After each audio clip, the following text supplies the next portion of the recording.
শেখ হাসিনার কিন্তু এইভাবে পতন হতো না। শেখ হাসিনার পতনের জন্য আওয়ামী সাংবাদিকরা সবচেয়ে বড় দায়ী, তারপরে আওয়ামী বুদ্ধিজীবীরা দায়ী, তারপরে আওয়ামী শিল্পপতিরা দায়ী।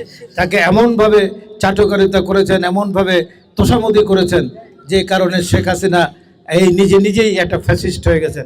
ফ্যাসিস্ট বানানোর মূল কারিগর ছিলেন সাংবাদিকরা, তারপরে সুবিধাবাগী দলবাজ বুদ্ধিজীবীরা, তারপর শিল্পপতিরা, তারপরে দলবাজ প্রশাসনরা। অতএব আপনারা যারা সাংবাদিক বস্তুনিষ্ঠ সংবাদ পরিবেশন করবেন, বিএনপির দলবাজি করার দরকার নেই, অন্য কারো ব্যাপারে তোষামদিরও প্রয়োজন নেই। আমাদের আপনাদের প্রতি আহ্বান থাকবে, আপনারা অন্ধভাবে আমাদের প্রতি কোনো কিছু লিখবেন না। আপনারা অন্ধভাবে তারেক রহমানকে সমর্থন করবেন না।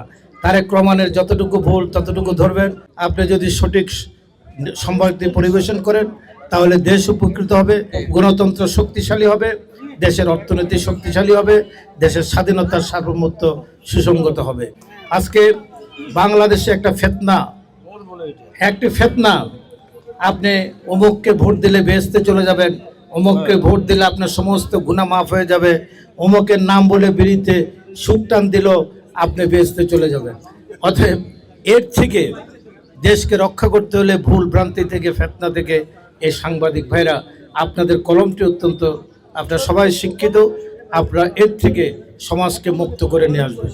সমাজকে মুক্ত না করলে আমাদের অনেক দুর্গতি আছে। অন্তর্বর্তীকালীন সরকারের 18 মাসে এই দেশে যে মবক্রেসির সৃষ্টি হয়েছে, 20-50, 100 জন, 200 জন, 500 জন মানুষ একজনের কারখানায় গিয়ে দাঁড়ায় গেল, একজনের অফিসে গিয়ে দাঁড়ায় গেল, একজনের ব্যক্তির বাড়িতে গিয়ে হামলা করলো।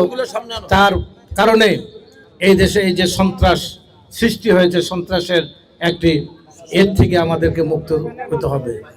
এই সরকারের বয়স 5 মাস কতদিন চলছে, এর মধ্যেই সরকার উৎখাতের জন্য ওনারা, আমরা কি আপনারা ভোট দিয়ে মানুষের ভোটে আসে নাই? মানুষের ভোটে তো আসছে।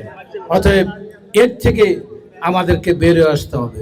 শেখ হাসিনা যদি 18 নির্বাচনটা সুষ্ঠুভাবে দিতেন, যদি 14 বেগম খালেদা জিয়াকে নিয়ে নির্বাচন করতেন, তাহলে কি শেখ হাসিনার এই অবস্থা হতো না।